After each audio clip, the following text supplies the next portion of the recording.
Boa noite, sejam todos bem-vindos a essa live tão especial hoje, que é uma, uma oportunidade muito grande que a gente tem vista.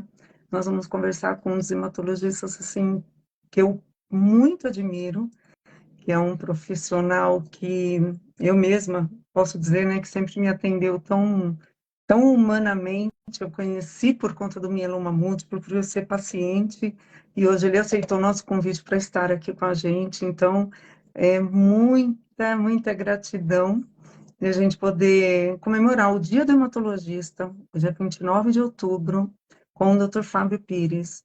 O Dr. Fábio, ele tem um currículo muito é, especial, né? É um profissional da área da hematologia que a gente aprende a lidar com ele de uma maneira extremamente simples, porque ele é assim com a gente também. Deixa eu só. Oi, Marcinha, boa noite, querida. Salete, Adriana. Deixa eu pegar aqui o convite com o doutor Fábio para a gente já ir direto para o assunto com ele. Doutor Fábio entrou. Deixa eu chamá-lo aqui no privado. E daqui a pouco eu já faço os agradecimentos.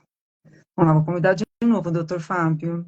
Faço os agradecimentos a todos os hematologistas que estiveram com a gente aqui nesse ano de 2023 e ainda tem muita coisa para a gente fazer ainda na área da hematologia aqui. Doutor Fábio, muito obrigada, que prazer ter o Tudo, senhor aqui com a tudo gente. bom? Tudo bom, Ali? Tudo ótimo. Obrigado. Você está me ouvindo bem? Tô super bem. Tá me Ah, ouvindo legal. também? Sim, sim, tá ótimo. Obrigado. Hoje, que nem eu vi que você falou, hoje é um dia especial, né? Porque hoje é o dia do hematologista. Então, foi recentemente começou essa novidade aí que foi feita essa virou um projeto de lei que foi proposto e aí agora foi declarado que hoje o Dia Nacional do Hematologista e Hemoterapeuta. Então é uma data especial aqui para a gente que é hematologista e cuida de vocês, pacientes, com muito carinho e um dia importante. Muito importante. Eu sou suspeita para falar, né? Porque eu lembro que quando me falaram, né, foi um reumatologista que me indicou que procurasse um hematologista. Eu falei, hematologista? O que que esse profissional faz? Não, tudo bem, vamos lá, né? Juro, eu não sabia, porque eu nunca tinha consultado um hematologista, né?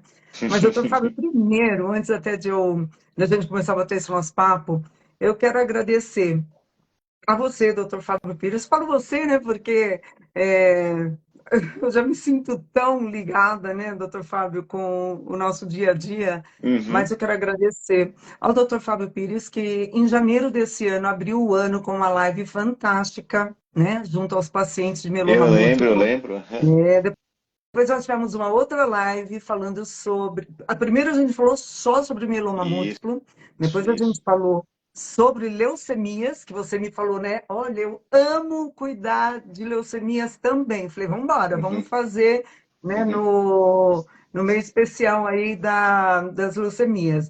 Depois nós tivemos a doutora Luciana Conte com a gente, uma hematologista fantástica também, de lá do Rio de Janeiro, que ela fez o primeiro procedimento comercial, vamos dizer assim, né, do Carticel, lá no Rio. Uhum. Depois vamos agradecer ao doutor Anderson Silva, que faz Sim, parte, né, fez parte da sua equipe, não é isso mesmo? é isso mesmo. Ele trabalhou. O Anderson é excelente médico, e um grande colega e amigo. Ele fez residência de hematologia, de transplante de medula óssea, precisamente, lá comigo e com o Dr. Nelson e outros médicos no Hospital Israelita Albert Einstein. Já faz uns 2 anos, eu acho. Aí depois ele voltou para Minas Gerais, onde ele está trabalhando e praticando a medicina agora. Isso, isso mesmo. Depois nós tivemos a doutora Maura Romeu, uma hematologista fantástica, super ativista também com mieloma múltiplo, que participa até do Mieloma Run. Uhum, Ela não perde um, ela fica seguindo, como ela é meio atleta, ela adora, né, correr uhum. também. E a doutora Daniele Cosme, que foi a última hematologista que teve o prazer, assim, nós a gente tivemos o prazer de bater um papo com ela também há pouco tempo. Todas essas lives estão salvas, tanto no Instagram do Joelísio Fraga, como no canal do YouTube. E a associação, ela vem crescendo cada vez mais. Hoje nós somos um grupo, só num grupinho ali de WhatsApp, mais de 300 Nossa, pacientes, que a bastante. gente faz. Bastante, doutor Fábio, está bem concentrado. E ali a gente tem também hematologista, advogado, nutricionista, psicólogo, médico paliativista. A gente tem uma equipe gigante ali de apoio aos pacientes. Então, Uhum. quando até eu te encaminho alguns pacientes, é porque a gente já se movimentou Conversou. para ajudar. Aham. É, tem todo um movimento aí, né? Eu vou falar de mim rapidinho, que tem alguns pacientes que não me conhecem, né? Eu sou a Marli Panão, eu tenho 56 anos, eu moro em São Paulo, sou mãe de dois advogados. Eu estou falando de advogado só para vocês terem ideia da idade, né? O doutor Fábio conhece bem eles, né? Uhum. Estiveram já nas Uhum. consultas, no transplante, Sim. enfim. São dois homens, dois papais, já sou vovó. A novidade é que eu vou ser vovó de novo em dezembro, de novo em março, doutor Fábio. Ah, que Você nem legal. sabia disso. E eu gosto de falar isso, Aham. que é para mostrar para os pacientes que depois de um transplante de medula óssea tem muita vida, tem muita coisa para acontecer, né? Sim, sim, E sim. tenho três enteados, sendo dois com meu marido e uma enteada, como se fosse minha filha também, que vive lá em Londres, que é filha do meu ex-falecido primeiro marido.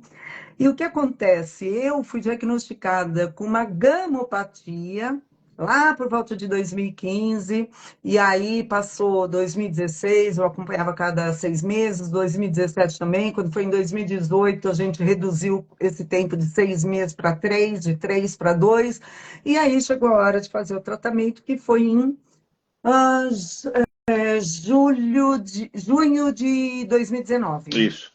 Eu Aí lembro, eu é isso mesmo. fiz 6 meses, né, doutor, de químio. Inclusive, eu fui parar na Beneficência Portuguesa quando eu já estava indo para o quarto período, né, o quarto Eu mês. lembro. A gente usou lenamidolida, vamos baixar essa taxa, porque não vamos perder essa data e nós vamos fazer esse transplante em janeiro, que era janeiro de Isso. 2020. Passei pelo transplante, né, doutora, ali na Beneficência, fui muito bem acolhida, atendida. E depois disso, graças a Deus, deu tudo muito certo. Estou aqui hoje, eu faço uso do Reveline de 10 miligramas. Doutor Fábio aí que todo mês, né, faz a minha Fazer aquela receitinha lá, receitinha. aquele processinho bonzinho, né? Ai, mas vai Tranquilo, fazer o quê, né? tranquilo. Todo mundo que É, usa lenalidomida sabe como é tranquilo.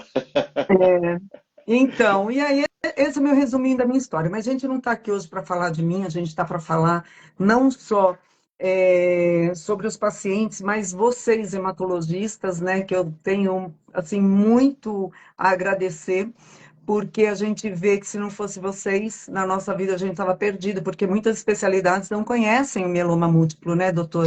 E começa uma Verdade, é pesquisa verdade. meio É maluca. verdade, é verdade. E a É verdade. gente, fazendo parte do grupo, a gente acaba filtrando muita coisa. Os medos, as preocupações, o que fazer. Tem muito paciente que acabou de chegar no grupo ou que acabou de achar algum dos membros, né, da associação e fica totalmente perdido, não só o paciente, como os cuidadores e familiares.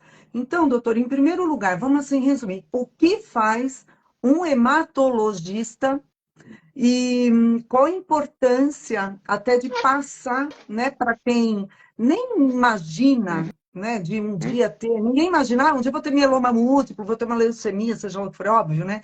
Mas qual seria o caminho para prevenção ou descobrir cedo as As doenças, né? doenças Claro. hematológicas? Isso. Então, bom, a gente, como hematologista, a gente cuida de todas as doenças do sangue. E aí, é claro, tem doenças que acometem o sangue, mas que não são o nosso foco. Às vezes eu já teve um paciente falar, então o senhor trata de hepatite também? Não, hepatite não, hepatite é com o médico do fígado, mas hepatologista, que é até parecido o nome. Mas o que a gente trata é basicamente anemia, problemas de coagulação, problemas de falta ou excesso de produção de glóbulos brancos, de plaquetas, essas coisas assim. E a gente também cuida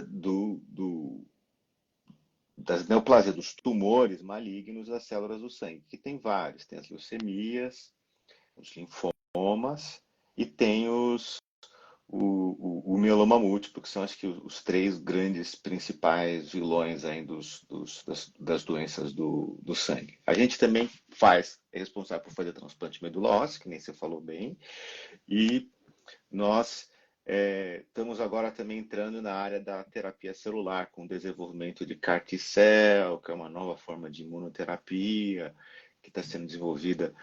Inicialmente, os primeiros CAR T-cells estão sendo desenvolvidos para tratar linfoma e mieloma múltiplo, até tem novidades chegando aí nesse campo. E tem um grupo de hematologistas que, na verdade, são mais os hemoterapeutas, que a gente fala, que são aqueles profissionais que estão mais ligados a banco de sangue, que fazem o transplante de medula óssea, eles são responsáveis pela coleta da medula, per se, por congelar a célula, por administrar depois a célula de volta ao paciente. Eles cuidam de uma outra área, mas que também é crucial e tão importante quanto o hematologista clínico que está lá prescrevendo quimioterapia para os pacientes, etc. Uhum. Então, é uma especialidade muito importante, assim, eu sou, claro que sou suspeito para falar, é minha profissão, mas com diferentes áreas de atuação, e a gente está presente em muitos hospitais, ajudando os pacientes, então não só os pacientes hematológicos, mas também pacientes com problemas não hematológicos. Eu vejo pacientes que fizeram cirurgias, pacientes que têm problemas do coração, no rim, etc., para ajudá-los da melhor forma possível. Agora, as doenças do sangue são muitas, né? E você me falou como prevenir as doenças do sangue. Algumas são difíceis mesmo, assim, como prevenir ter um mieloma múltiplo? A verdade é que a gente não sabe muito bem o que causa, né? A gente sabe que a gente vai ficando mais velho, essas doenças do sangue podem aparecer.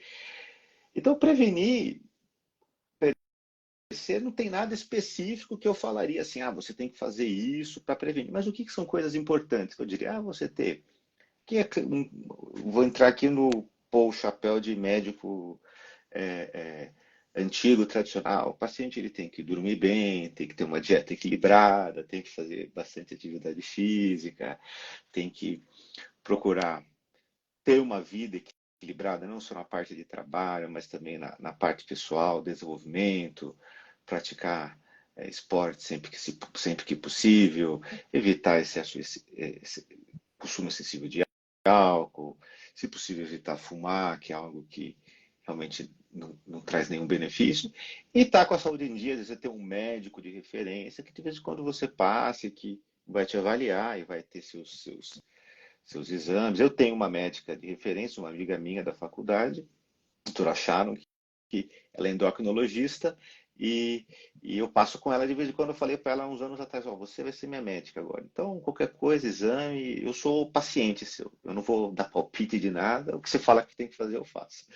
Então, acho que é importante ter isso para a gente estar sempre bem acompanhado. E aí, em geral, a maioria das pessoas não acorda e fala, eu acho que eu estou com leucemia, eu acho que eu estou com mieloma, vou procurar um Sim. hematologista. São doenças, a maioria das pessoas nem sabe o que são essas doenças. Felizmente, né, porque são doenças raras.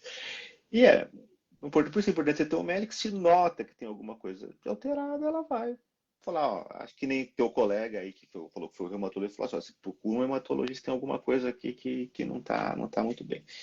No mieloma é interessante, mieloma em particular tem essa questão que você falou muito interessante da gamopatia monoclonal. Então, se você por acaso faz um exame, você encontra uma gamopatia monoclonal, isto é muito importante você fazer o segmento periódico disso. Uma vez por ano, uma vez a cada 6 meses, depende, né? Tem riscos distintos da gamopatia monoclonal. Mas por que é importante? Porque a gente sabe hoje de estudos que foram conduzidos que 100% dos casos de mieloma múltiplo, ou se não for 100%, é algo muito próximo disso, são antevidos por uma fase de gamopatia monoclonal. Então, em teoria, se todo mundo fizesse esse exame e que detectasse, fizesse o acompanhamento, você conseguiria pegar os casos de mieloma múltiplo no começo. Não é uma forma de prevenção isso, Sim. atente-se. Mas é uma forma de sim. você detectar o problema precocemente, entendeu? Então isso é importante. Eu falo que isso é importante porque eu tenho vários pacientes com homeopatia monoclonal e eu percebo que muitos levam a sério nos primeiros 1, 2 anos e depois a pessoa meio que relaxa um pouco. E qual a faixa etária deles, doutor? Com que idade já dá para saber dessa gamopatia? Olha, varia, mas em geral acima dos 50, 60 anos é quando começa a aparecer. Mas tem gente que tem mais cedo, Sim. tem gente que pode ter com 40 e poucos. Até eu posso ter, eu preciso fazer o exame, nunca fiz esse eletroforese de proteína. Então, Pessoal, então não sigam o exemplo do doutor Fábio, por favor. faço o que eu digo, não faço o que eu faço. Ai, ai, que vergonha. Tô Ou melhor, será brincando. que eu fiz? Acho que eu fiz uma vez, sim. Acho que agora eu preciso olhar, não lembro agora, preciso ver. Meu É, Deus, é, é, essa é boa. mas é precisa, Sabe por quê, doutor? Por exemplo, eu lembro que em 2012, quando eu tive essa gamopatia, né, que apresentou lá em 2015, eu falei, mas que coisa. Eu vim fazendo check-up uma vez por ano, será que isso nunca apareceu? Quando eu fui buscar meus exames antigos, 2012, eu já tinha essa gamopatia aparecendo lá. Então, quer dizer, se nós estamos em 2023, e eu estou com 56 anos, estão com 45, 46, já estava apresentando, mas eu não sabia. Se não fosse esse abençoado reumatologista, talvez eu não teria descoberto cedo. E as dores uhum, lombares existiam, né? Que é um uhum, dos fatores que faz uhum, a gente, né, se uhum. matar e de fazer pesquisa. Então, eu não sei, sempre falaram, né? A partir dos É. 50. A partir de 50, mas pode ser alguns casos que surgem mais precocemente, etc. Mas é Uhum, importante também a gente mencionar o seguinte: a maioria dos pacientes que têm gamopatia monoclonal, a maioria deles nunca vai ter nada por causa disso. A uhum, maioria deles vai passar a vida inteira com isso aí. Não é para ninguém entrar em pânico, falar, não, eu preciso, sim, é, sei lá, de cada 100 pacientes que têm gamopatia monoclonal, 80 não vão acontecer nada. Tem 20 que ao longo de décadas vão poder eventualmente desenvolver a doença. É claro, a uhum, gente tem maneiras de a gente saber quem tem uma chance mais alta, quem tem uma chance mais baixa, mas em última instância a gente não tem como saber de todo mundo, então é importante, se você fizer o exame e uhum, descobrir, manter o acompanhamento uhum. periódico disso, não é um exame, que nem alguém comentou agora, a de É, proteínas é um exame barato, de fato, não é um exame caro, é um exame simples de ser feito e tal, e dá para você fazer e ir acompanhando. e tem uma pergunta aqui da Silva Costa, que ela diz: se na família já há algum caso de mieloma, os descendentes devem se precaver? Olha, formalmente não. Não é uma doença que costuma ter é, é, agrupamentos familiares de casos, etc. Uhum, Mas, dito isso, às vezes isso acontece. Eu tenho um paciente com mieloma, que o irmão dele também tem mieloma. Mas ele é um paciente. A maioria das pessoas que têm essa doença não relata outros casos na família, etc. Então, assim, eu não faria nada, exceto se tivesse um segundo caso na família. Aí talvez sim, seria um caso para se pensar, olhar com mais carinho. uhum, sim. Entendeu? Doutor Fábio, você falou muito sobre as atividades físicas, né? A gente vê ali no grupo muito paciente com muitas dores, dores ósseas, ou pacientes que já fizeram transplantes, estão super bem, estão fazendo atividades físicas. Eu tenho uma notícia boa para você, eu voltei a fazer atividade Uhum. física. Né, que bom. Depois, depois tanta cirurgia no ombro, faz de É, novo, aí é, proibido é. pelo Uhum. ortopedista, enfim, voltei, tem 2 meses, graças a Deus, mas eu mesma vou falar por mim, é muita dor lombar, muita. Então, os exercícios é quase uma fisioterapia com os pesos, os aparelhos, e eu estou feliz, está ótimo, eu prefiro porque eu tenho esse meu limite. Uhum. Quando um paciente sabe que ele tem um limite de dor, e às vezes o profissional que está com ele fica puxando, falando, não, vamos lá, aumenta um pouco, faz mais. O que você identifica? A gente é melhor que a gente faça, puxe um pouco mais, e exija um pouco mais do corpo e da nossa potência, vamos dizer assim, ou não, calma, vamos devagar. Eu acho que não tem uma resposta, como é que eu posso dizer? Não tem uma resposta única para essa pergunta.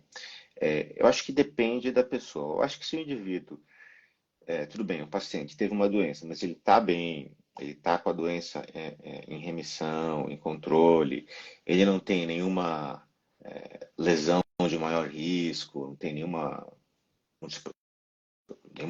possível fratura ou nada do tipo, e está com o osso fortalecido, eu acho que ok você se forçar um pouco mais. Na, na atividade física, você se forçando um pouco mais ajuda você a montar uma musculatura mais robusta, o que vai te pagar dividendos mais ali à frente, caso você venha a ter problemas de saúde de novo, você ter uma composição, uma composição corporal ser mais forte, vamos dizer assim, Sim. ajuda você a tolerar melhor Uhum. o tratamento. A questão, agora, se você está, sei lá, acabou de fazer um transplante de medula óssea, está ainda aos poucos, aí você tem que pegar leve, entendeu? Uhum. Ou se a pessoa tem uma osteoporose, ou tem uma questão, tem alguma fratura na coluna vertebral, que é uma coisa que tem, aí você tem que ir com calma, não pode exagerar, entendeu? Então acho que varia de caso a caso, acho que tem que ter um profissional que vai te acompanhar nos exercícios, que esteja disposto a conversar com o médico, ter um intercâmbio de informações para eles saberem, é, é, é, poderem trocar as informações e poderem ajudar a pessoa da melhor forma possível. Então acho que depende da Sim, pessoa, depende do sim. caso, Uhum. entendeu? Depende de cada um. Doutor, uma coisa também que a gente, logo que faz o transplante, né, a gente já fica preocupado com a nossa imunidade, as vacinas, a gente já sai com aquele calendário das vacinas, inclusive você até, o doutor me indicou, né, toma a vacina herpes zoster, né, porque é necessário, acho que Isso, só é. faltava essa, já tomei também. Uhum, Faz tanto tempo que a gente não se fala, uhum. que a gente vai ficar batendo papo nós dois aqui na live. É verdade. Não, tô brincando. A gente fala muito, mas é sempre muito rápido. Eu sou paciente, né? Uhum, Alguma uhum. coisa assim. Mas muitos pacientes questionam, né? E ficam preocupados, porque logo que sai do hospital, às vezes tem criança em casa, ou precisa, ou está dentro de uma casa com muitos familiares, não tem condições de se prevenir muito, né? De infecções e tudo mais. A gente sabe que são 6 meses, 6 meses, né, depois do transplante, iniciar as vacinas. Mas todo mundo fica muito preocupado nesse período. Se, por um acaso, algum paciente falha nesse calendário, qual é o risco? E o conselho é não falhar nas datas, no calendário. Como é que a gente conduz isso? Uhum.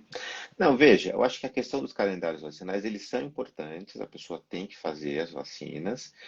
É, algumas vacinas refletem doenças, problemas que o indivíduo pode, é, é, que são mais comuns no dia a dia. Por exemplo, vacina contra pneumococo, vacina contra influenza, o vírus da gripe, vacina contra hemófilos. Essas bactérias, vírus, são coisas que podem realmente são mais comuns da gente encontrar e aí sim você tem que tomar bastante cuidado.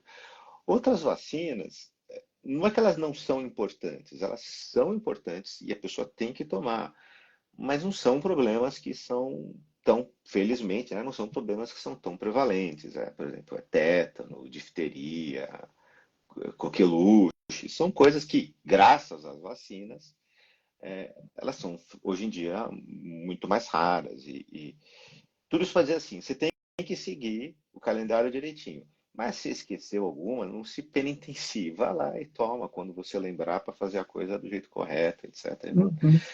Mas não fique achando que você esqueceu uma semana, acabou o mundo, que você tá Sim. perdido. Não, não é assim também, tá bom? Coisa, não é Uhum. iogurte, que se passou da data, estragou. Tá? Não funciona assim. Aliás, eu tenho até uma recomendação para os pacientes de São Paulo. Eu tomei todas as minhas vacinas no centro de vacinação do Hospital São Paulo, que é público, de graça, não paguei nada. E lá fica um hematologista para os pacientes de transplante de medula, não só do mieloma, né, mas de qualquer transplante. Eles analisam e eles pedem os exames, eles veem como é que está o sangue, todas as taxas e tudo mais, eles acompanham. Eu achei isso fantástico, de uma qualidade tremenda. A única vacina que eles não dão lá é a vacina da herpes, só, que essa é particular, tem que procurar na rede privada, quem quiser tomar rápido e tudo mais. É que Mas foi é, fantástico o é atendimento lá. muito nova essa vacina a Shigrix, a vacina para herpes zoster. Ela é muito nova, acho que por isso que ela está ainda só na rede É, particular, mas eu espero que em breve esteja também na rede pública. Mas é uma vacina boa, a gente tem a gente indicado vai para todo ter. mundo. Nós vamos ter uma live só sobre vacinas com o pessoal do Doutor Vacina, daqui a alguns dias também. A gente já está providenciando, porque é um tema muito importante, né? Ó, o Marcelo Andrade, ele está dizendo aqui o seguinte: o que fazer para aumentar a imunidade? Tomo lenamidolida, 15 miligramas, estou na... Nossa, já tomou 30 caixas, Marcelo. Legal. Veja, o que fazer para aumentar a imunidade? A princípio, não tem muita coisa para a gente fazer com relação a isso. O que a gente precisa fazer é acompanhar a imunidade, os leucócitos, né, periodicamente, com dosagem dos exames de sangue. Então, se você vê nas suas dosagens, no seu hemograma, que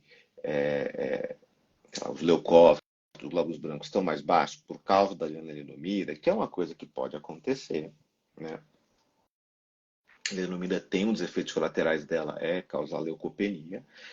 Aí precisa conversar com o médico se é algo mais sério, é algo que precisa mexer na dose do remédio, é algo que pode só acompanhar e ver, porque tem pacientes que tomam lenalidomida e cai muita imunidade, tem pacientes que tomam lenalidomida e cai pouco, ou não cai quase nada.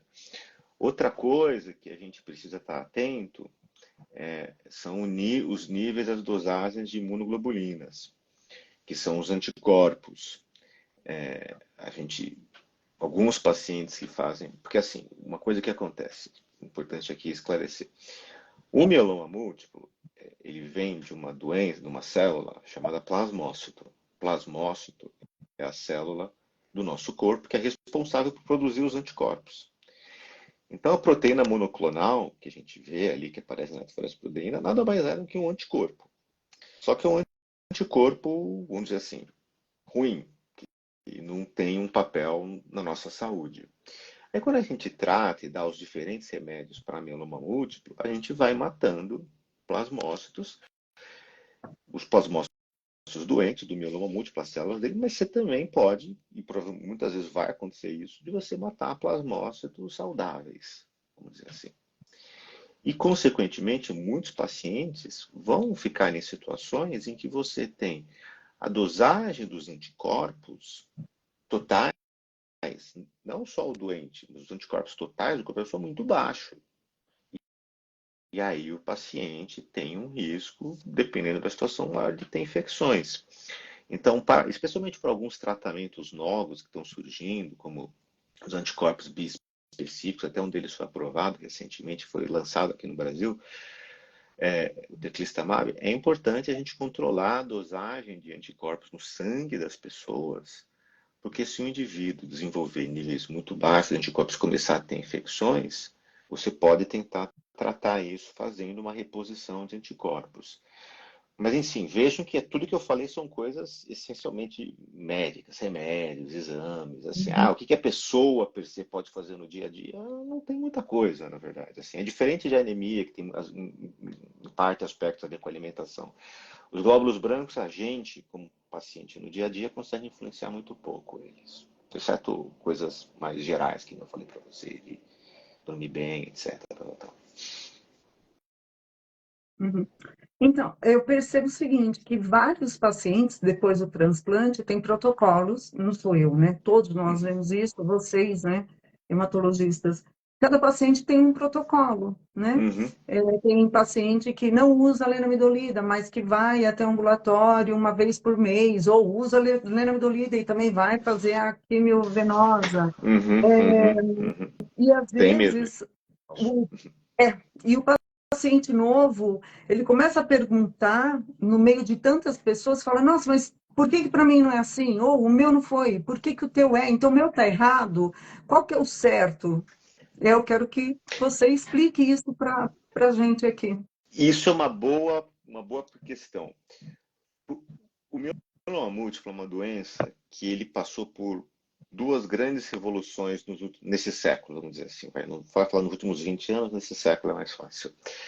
A primeira revolução foi que o número de remédios para tratar mieloma múltiplo aumentou absurdamente.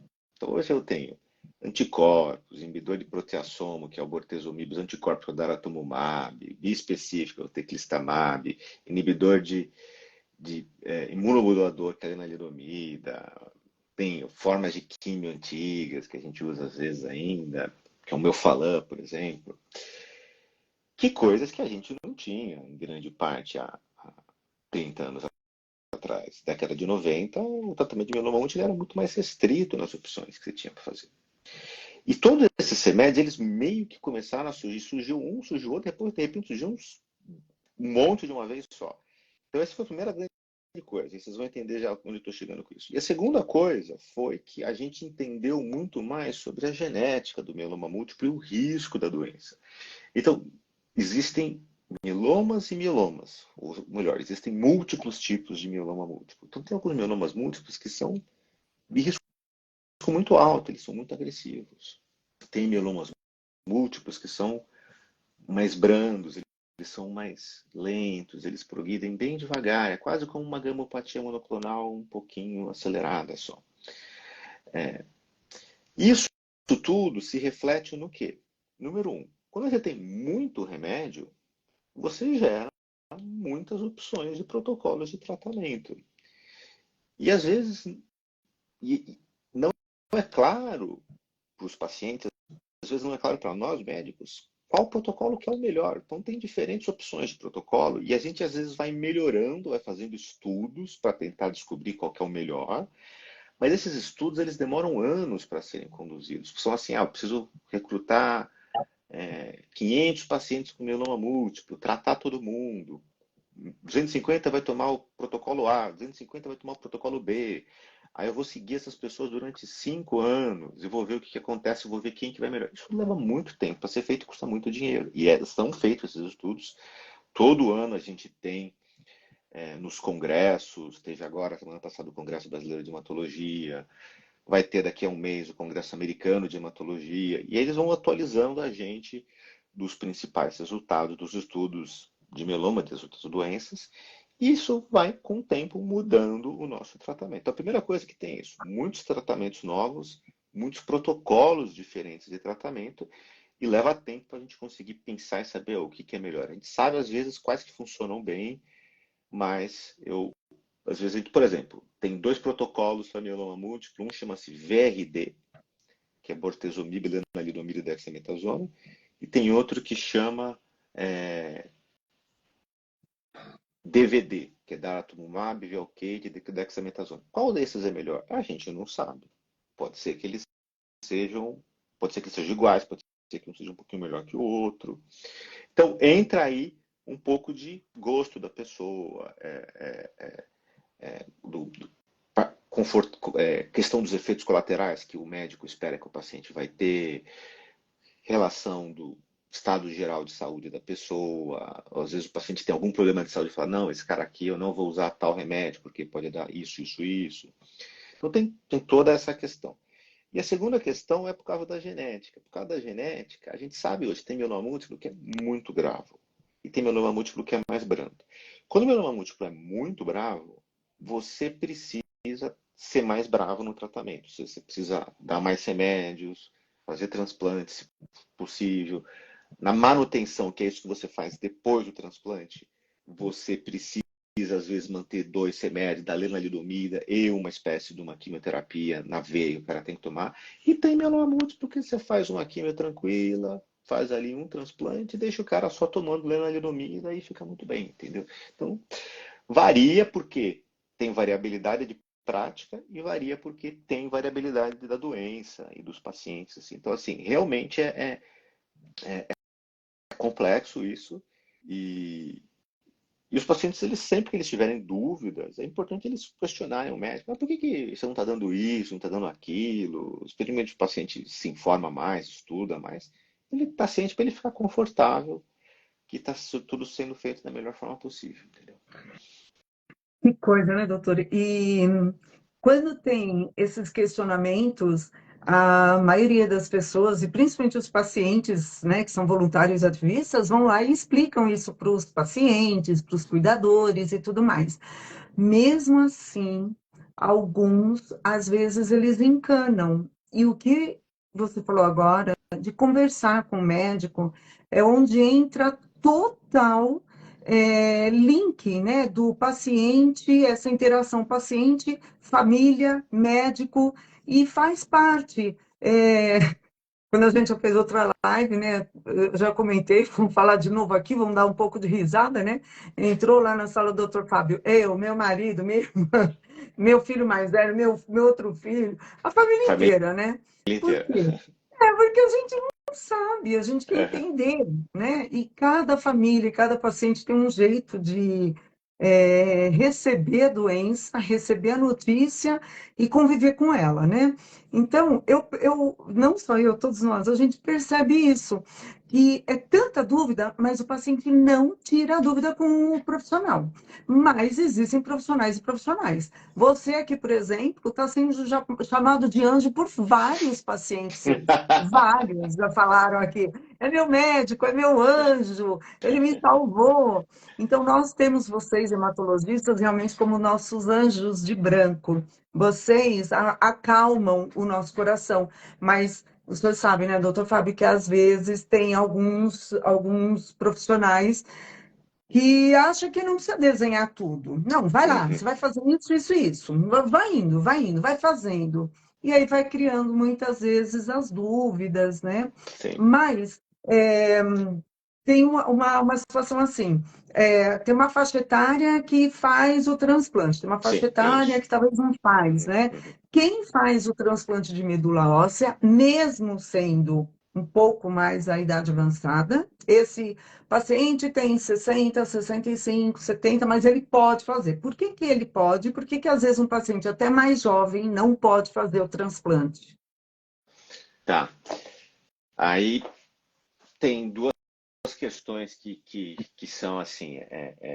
A questão de fazer o transplante, de poder fazer o transplante, o transplante de medula óssea para mieloma múltiplo é um transplante hoje em dia que a gente considera um tipo de transplante de menor complexidade, um transplante que ele é mais com uma menor taxa de complicações e mais simples de ser feito.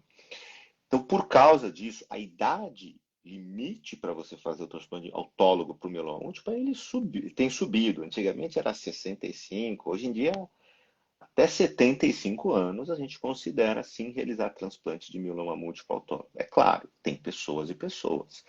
Então, às vezes eu tenho um paciente de 72 anos, já tive paciente de 72 anos que o cara jogava tênis, era magro, corria, não tinha nenhum problema. E já tive um paciente de 60 anos que tinha um monte de problemas de saúde e não tinha condições nenhuma de fazer um tratamento mais agressivo. Então, tirando essa questão das comorbidades, que é o que? Os problemas de saúde adicionais da pessoa, que isso é algo que influencia se o indivíduo pode ou não fazer transplante de medula óssea, tem a outra questão que é aonde diferentes serviços. Então, tem serviços, tem hospitais em que o corte deles para transplante é 70 anos. Tem outros hospitais que o corte é 75. E tem lugares que o corte é 65 anos de idade. Então, pode ter essa variabilidade. Nos hospitais onde eu trabalho, que é o Einstein, a Beneficência Portuguesa, os dois a gente busca, claro, fazer uma avaliação individual, mas em geral até 75 anos a gente tende a recomendar, exceto se for um paciente mais frágil. Sim, bom saber isso, E né? Tem muita esperança. é É, interessante, Marli, que assim, se você pegar a Europa e os Estados Unidos, eles são diferentes isso. Muitos lugares da Europa, só pacientes mais jovens fazem transplante. Já nos Estados Unidos, pacientes é, é mais parecido com muitos lugares do Brasil, até 70, 75 eles estão transplantando. Então, depende do lugar, depende da, da prática Sim. também, entendeu? Doutor, e o segundo transplante, quando o paciente tem que fazer? Tem um limite também de idade? Tem um histórico de É, quanto tempo? é, Quanto que o corpo aguenta isso? é a mesma, em teoria é a mesma idade, o mesmo limite de idade, mas na prática você precisa ponderar isso, porque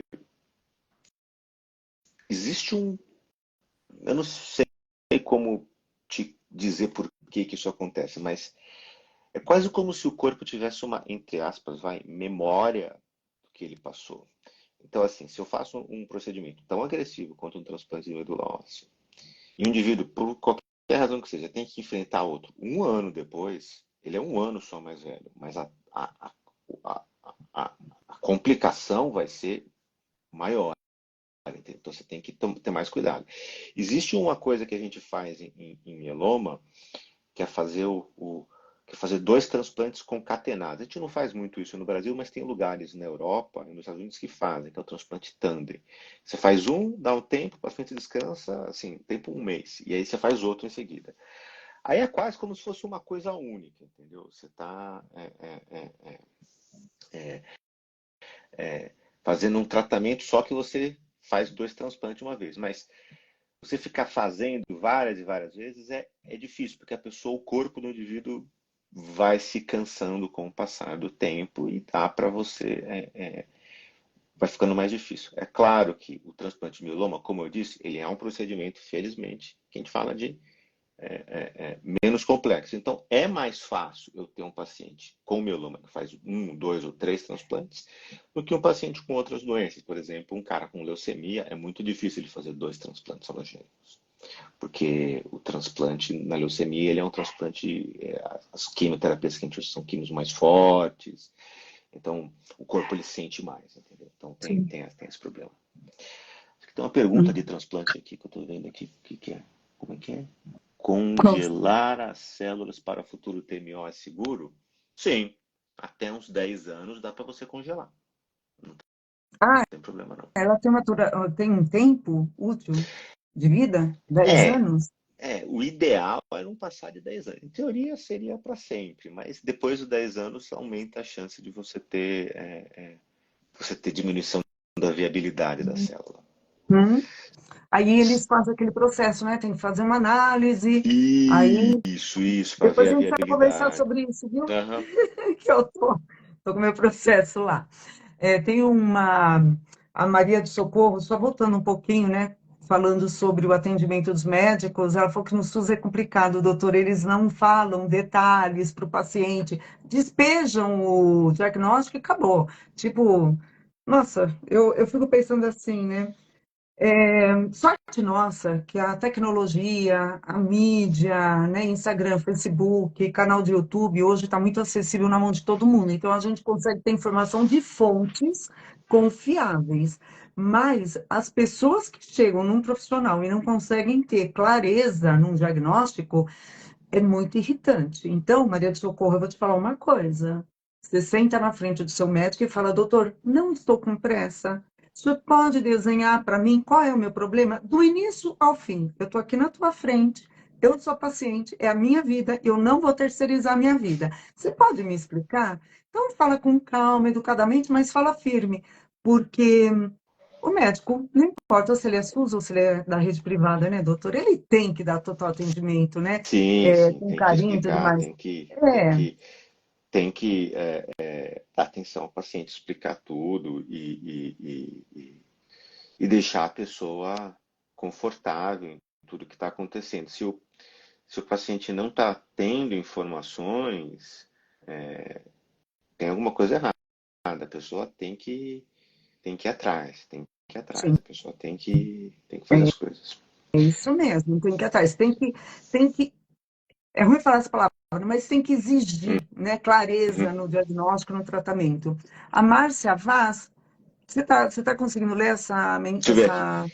Peraí. sobre o uso de eritropoetina ou alfa-poetina para nos ajudar na anemia. Usei muito, tenho a doença renal crônica pelo mieloma. E os que não têm, ok também? Sim, dá para a gente utilizar eritropoetina ou alfa-poetina para tratar anemia. Isso é particularmente importante se o paciente está com problema nos rins, por causa do mieloma, ou se já tem problema nos rins por outra questão que seja.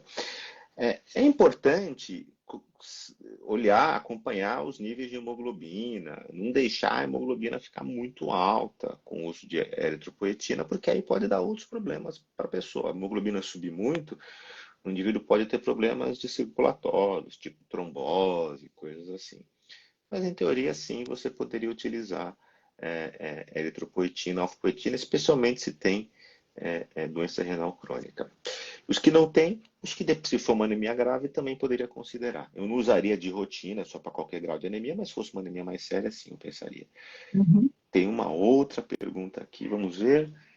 O SUS faz congelamento de células? Faz, sim. Se há um centro que faz transplante de medula óssea, eles fazem congelamento de células. Sim, tem. Eu fiz residência no, no Hospital das Clínicas, da Faculdade de Medicina da USP, que é um hospital do SUS, e lá tinha Uhum. criopreservação, tudo direitinho. Faz parte até do protocolo, né, doutor? Fazer a coleta Sim, das células, sim, isso sim, é exatamente. praxe, né? Sim. A Simba Costa está aqui perguntando se o paciente responde bem à quimioterapia e vai realizar em seguida o transplante, é necessário que haja um intervalo entre o último ciclo da quimio e o início do transplante? Olha, em teoria, não. Se o paciente está bem recuperado, você já poderia ir para o transplante logo em seguida. Na prática, a gente sempre dá um intervalo, porque muitas vezes você termina o tratamento, aí você vai fazer uma avaliação de como que ficou o mieloma, você vai definir, vamos seguir adiante com o transplante. Aí muitas vezes o médico que faz o transplante não é o mesmo médico que está fazendo a quimioterapia, mesmo isso no seu caso, mas quem Sim. tratava você era uma outra médica, aí você veio para mim para fazer o transplante. Aí o médico do transplante vai ter que avaliar o paciente, ver se ele está em condições clínicas. Então na prática, assim, veja, impossível não é, mas na prática sempre tem um intervalo, assim, entendeu? Doutor, deixa eu fazer um comentário. Tem uma paciente que um dia desses eu até vi ela comentar, que ela já faz a quimioterapia há muito tempo e o transplante dela não está marcado. Então a pessoa fica preocupada, fala, nossa, até quando eu vou fazer? Mas me parece assim, por conta de estar no SUS, entendeu? Que ela já estava fazendo, já estava pronta, aí não fez, aí continua tratando, não sei qual é o período, o protocolo que ela tem, não me lembro agora. Mas e quando acontece uma situação dessa? Existe a história de passar da hora? Tratou a medula? Não? Não, não tem. Porque o que acontece? O transplante autólogo de mieloma múltiplo, ele pode ser feito de duas formas. Existe a forma tradicional, que é o que a gente faz, na maioria das vezes, que é o quê? Você faz quimioterapia, sei lá, 4 ciclos, termina, você faz o transplante autólogo de medula óssea e depois vai para a consolidação, manutenção, essas coisas são o tratamento que você faz depois do transplante. Mas é possível você fazer um transplante deferido. Não estou dizendo que é isso que está sendo feito no caso dela, porque eu não sei. Porque esse caso do transplante deferido, como é que funciona? Em geral, você faz 4 ciclos de quimioterapia, coleta as células, congela as células. Já respondendo uma pergunta outra que tem aí, qual o objetivo de congelar as células? É manter as células vivas para elas poderem ser utilizadas no futuro, porque sem congelar elas vão durar só 48 horas e depois elas vão acabar morrendo. Então se congela para mantê-las vivas. E aí você continua fazendo outros tratamentos para o paciente até completar o número X de quimioterapia, pode até deixar o paciente depois em manutenção e programa fazer o transplante quando? Quando a doença voltar. Isso é um chamado estratégia do transplante deferido. Sim, isso pode ser feito. O resultado é semelhante a você fazer o transplante de cara. E até mesmo você pode atrasar um pouquinho se você tiver algum problema. Então, por exemplo, quando começou a pandemia lá atrás, em abril de 2020, em alguns hospitais, por exemplo, na Beneficência Portuguesa, a gente por um tempo falou assim, não, vamos os pacientes com mieloma, vamos manter eles só com quimioterapia e vamos postergar um pouco pouco o transplante deles para Uhum. evitar de transplantar agora, porque está essa loucura da pandemia, etc. E a gente não quer evitar de fazer transplantes que não são. Então, é possível você postergar sim um pouco o tratamento. É claro que às vezes, isso que eu te falei, é parte de uma estratégia que o médico está seguindo, aquilo que eu falei do transplante deferido.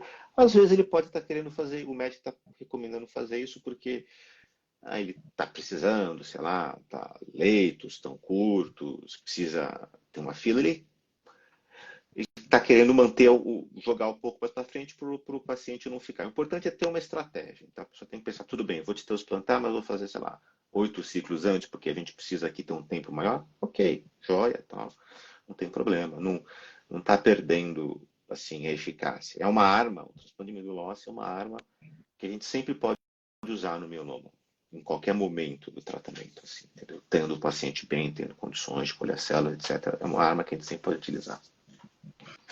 Doutora, a gente está com quase 600 pessoas aqui ao vivo junto com a gente. Bastante Essa gente, hein? live, bastante. Você não sabe ainda quantas pessoas vão ser atingidas com essa live. Uhum, A Associação Joelis Fraga tem menos de um ano de vida. O Joelísio é um paciente de mieloma também, extremamente ativista. O mieloma veio na vida dele para mudar totalmente o foco da vida dele.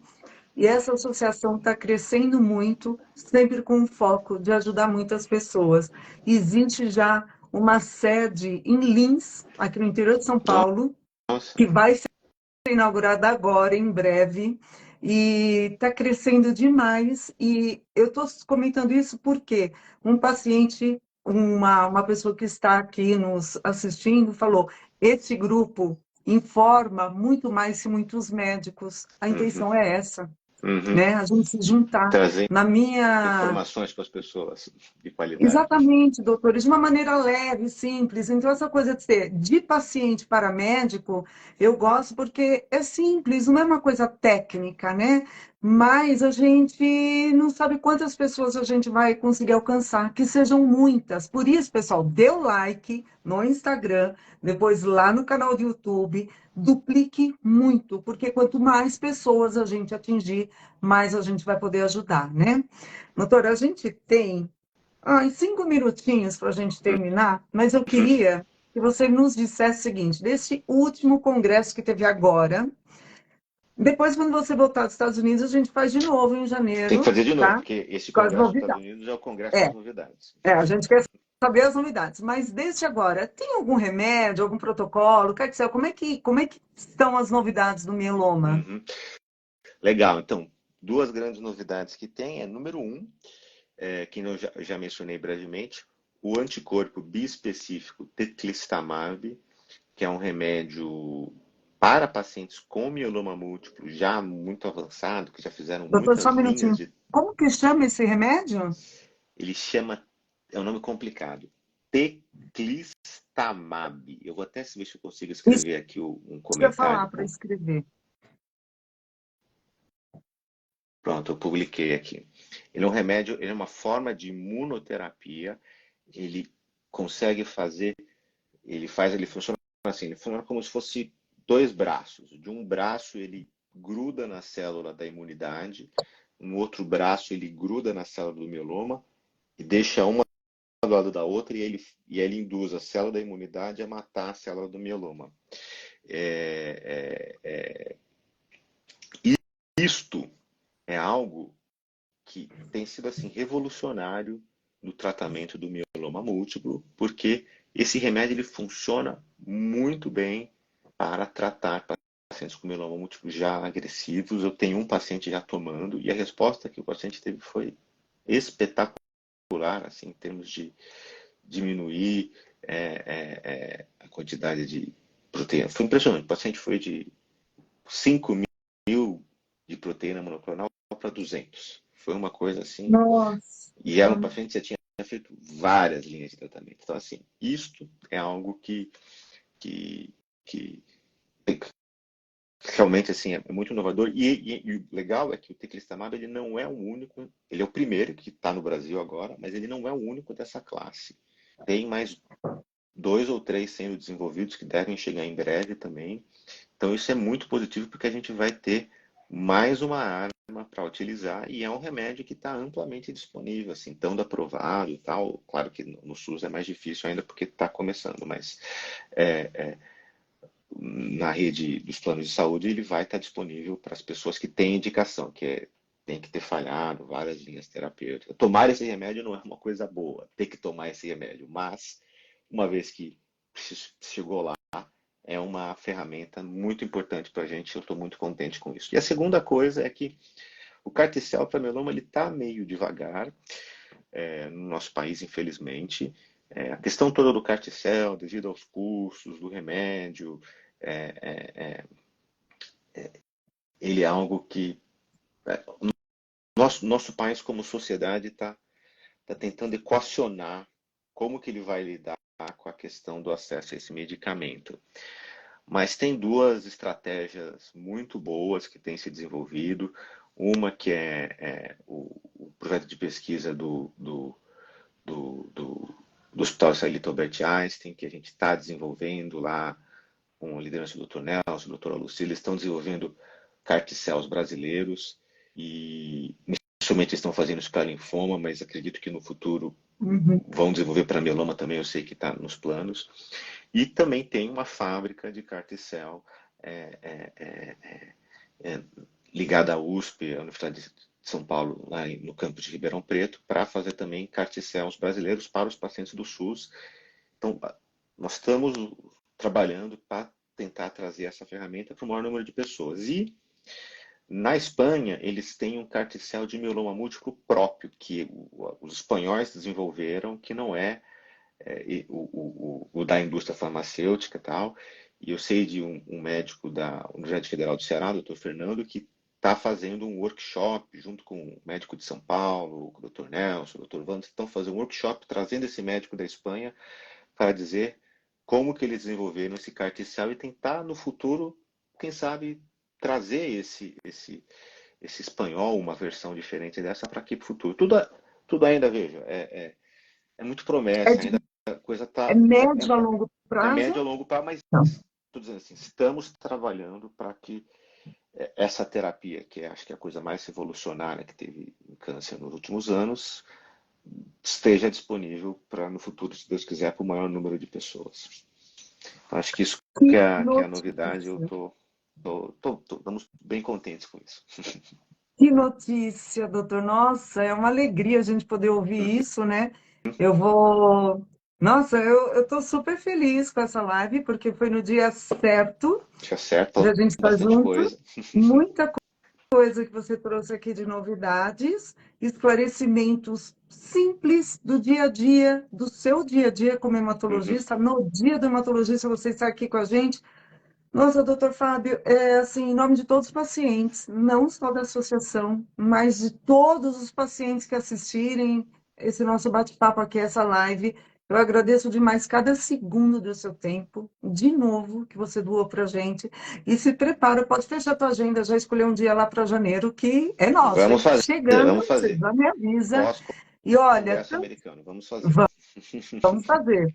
Então, aqui, olha, eu vou ler aqui só o Matheus, que é seu fã também, né? Grande doutor Fábio, minha esposa está no D mais 26, graças a Deus, e ao doutor. Olha, Abraço, Matheus, abraço para sua esposa Carolina, abraço para todo vocês mundo aí. aqui, ó, emocionado, muita gratidão. Eu só posso agradecer, e em nome da Associação e dos pacientes, de novo, e eu espero que seja em breve, né? Essa nossa live, assim que você chegar. E que a gente consiga fazer esse trabalho lindo de ajudar quanto mais pessoas a gente puder. E parabéns pelo seu dia, Obrigado, parabéns pela sua profissão, obrigado, parabéns por parabéns a ser tão, vocês. tão calmo, tão tranquilo, tão transparente, tão nosso parceiro. Eu já tive situação de ter que te chamar ali, né? Uma febre, uma Uhum. dor, algum problema, e você estava de pronto. Então, essa relação é importante, sim, né, entre nós, pacientes e médicos, e que Deus abençoe cada dia do seu trabalho, do seu consultório, do seu ambulatório, dos seus pacientes. Nós somos muito gratas. Eu não quero nem falar muito, porque senão eu vou me emocionar, porque aí volta, né? Uhum. Tudo que eu também vivi. e toda a atenção que você dispensa com todos os seus pacientes, viu? Obrigada, parabéns. Obrigado a vocês, gente. Um grande abraço a todos e um ótimo final de domingo para vocês. Tá bom? Obrigado, Muito Marina. Obrigado, gente. Obrigado pelo obrigada, convite. obrigada, viu? Até Um grande mais. abraço. Tchau, gente. Abração. Tchau, Obrigada. tchau.